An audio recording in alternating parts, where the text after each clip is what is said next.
कांग्रेस तो इसी की तो आलोचना कर रहे हैं मनीष जी आपकी भाई कि अगर वातावरण देश में बन गया तो आप तो यहाँ चैनलाइज ही नहीं कर पाए एमपी में।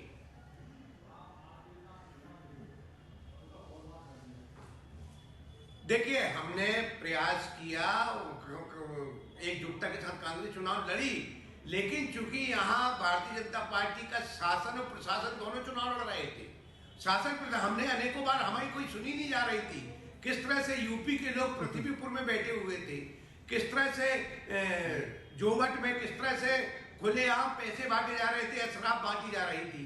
तो ये सब दृश्य हुए कि आपने सचिन बिरला को एंड टाइम पर क्यों लेकर आए? इनको मालूम था खंडवा हार है, इसलिए अगर आपको खंडवा सचिन बिरला को ना लेके आते, मैनेजमेंट सरकार के दबाव में खरीद फरोख्त करके लेके आए, तो उसका फायदा इनको मिल गया। नहीं तो खंडवा लोकसभा भी हारती। ठीक है, अब रोकूंगा संजय जी, आपको भी सप्लीमेंट्री शायद दो बहुत वक्त दिया। मनीष जी, संजय जी की बात आप सुन रहे होंगे, घर का बेटा भाग जाए तो ये पड़ोसी पे इल्जाम लगा रहे हैं, उस तरह से गया मान लीजिए सचिन, तो ये इनकी भी तो गलती है। खैर, इसके इम्पैक्ट आपको क्या दिखते हैं मनीष जी? बहुत सारे कयास सियासी गलियारों में एमपी में चल रहे थे कि कौन मजबूत होगा, कौन कमजोर होगा, ये नतीजे किसे मजबूत किसे कमजोर कर गए आपकी नजर में?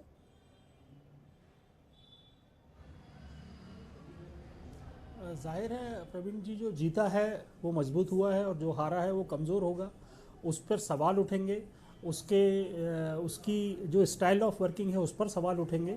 और ये बात मैं पहले भी बोली हूँ, फिर बोल रहा हूँ कि जो नेशन वाइड सेंटीमेंट्स थे उसको मध्य प्रदेश इनकैश नहीं कर पाया, और उसकी जो जिम्मेदारी है वो कौन लेगा? भाई बाकी आप राज्यों में देखो, आप राजस्थान का रिजल्ट देख लो, आप बिहार का रिजल्ट देख लो, आप हिमाचल के रिजल्ट देख लो। हिमाचल में भी तो यही है ना, हिमाचल में सरकार है बीजेपी की, उसके बाद एक लोकसभा और 3 विधानसभा हार जाना, तो ये तो वहां भी प्रशासन का यूज हुआ होगा, जैसा संजय जी कह रहे हैं, ये हर जगह होता है। मगर इसके बावजूद कई राज्यों में जो नतीजे आए हैं वो चौंकाने वाले हैं, और मध्य प्रदेश के नतीजों ने भी सबको चौंकाया है। क्योंकि ऐसी उम्मीद, भाई कमलनाथ जी तो क्लेम कर रहे थे कि 4 की 4 सीटें हम जीतने वाले हैं।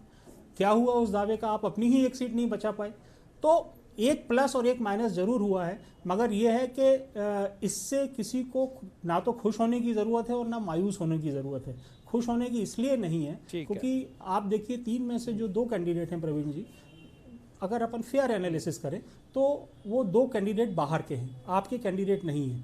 और इवन जो वहां पर है, ये बात फैक्ट है कि लीड कम हुई है। तो इसके लिए जाहिर है दोनों पार्टियां अपने अपनी जो कमियां हैं उसको दूर करने का प्रयास करेंगी, और यही करना चाहिए राजनीतिक दलों को। ठीक है, छोटा छोटा रिमार्क एक बार ले लेते हैं। सकलेचा साहब, मनीष जी की बात का लबोलो आप ये है कि ग्रेस से पास हुए हैं आप, इस तरह का भाव उनकी बात से आ रहा है कि मार्कशीट बहुत इंप्रेसिव नहीं है आपकी। सकलेचा जी, ये हर व्यक्ति का सोचने का तरीका है। हम तो यह बात मानते हैं कि पिछले लोकसभा के चुनाव में जब मोदी जी के वेव में भी जो सीट पे कांग्रेस को पूरा समर्थन मिला, कांग्रेस आज क्यों निपट गई? विषय यह है कि कितना बड़ा गड्ढा था। मतलब मोदी जी की वेव में 18,000 से उस समय लोकसभा में हारने वाला आज 6-7 हजार से ज्यादा वोटों से जीतना, इसका मतलब असर कितना पड़ा, उनकी जमीन कितनी किसकी, वो ना माने। वो मैं तो ये चाहूंगा कि वो इसी बात पे खुश रहे कि उनकी जमीन उनके पास सुरक्षित है। और ये चुनाव क्योंकि अलार्मिंग आपके लिए भी कम नहीं है, दोनों के लिए अलार्मिंग है। हम उनकी खुशी में उनको मिठाई भी भेज देंगे, उन्हें खुश मिठाई आ रही संजय जी आपके पास खुश होने की। देखिए ओम प्रकाश सकलेजा जी जो बात कह रहे हैं, सकलेजा जी किस बात के लिए खुश होंगे? आने वाले समय में मुझे तो लगता है सकलेजा जी कि यहाँ कोई दूसरा नेता दमदार होगा तो सकलेजा जी को भी टिकट नहीं मिलेगी, क्योंकि भारतीय जनता पार्टी को अपने कार्यकर्ता के ऊपर विश्वास नहीं रह गया या उसका दमखम रह नहीं गया। जो 2 जीते हैं वो महत्वपूर्ण चीज है प्रवीण जी।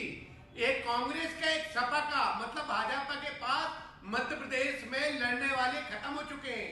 चुनाव लड़ने वाले मध्य प्रदेश में बहुत- भारतीय जनता पार्टी के पास खत्म हो चुके हैं। बहुत भारतीय जनता पार्टी गलतफहमी को में है। जो आज भाजपा में आए, कांग्रेस काम का कर- उम्मीदवार वापस आ नहीं जाएंगे। था। हो सकता है कि साथ चले जाएंगे। कांग्रेस ने तो उसको पिछले आप कहाँ विधानसभा जीते हो, में ही शैलेजा जी? निष्कासित आप कर कहाँ जीते हो? दिया था। एक तो सपा का, कांग्रेस एक कांग्रेस का वो तो आप उम्मीदवार एक नहीं भी था। आप ठीक है गलतफहमी सर, में माफ जी रहे हैं। कीजिए, दोनों मेहमानों को रोकूंगा। बहुत बहुत शुक्रिया सकलेचा जी आपका, संजय जी आपका, मनीष जी आपका इस चर्चा में शामिल होने के लिए। लेकिन मैं मनीष जी की बात से बिल्कुल इत्तेफाक रखता हूं।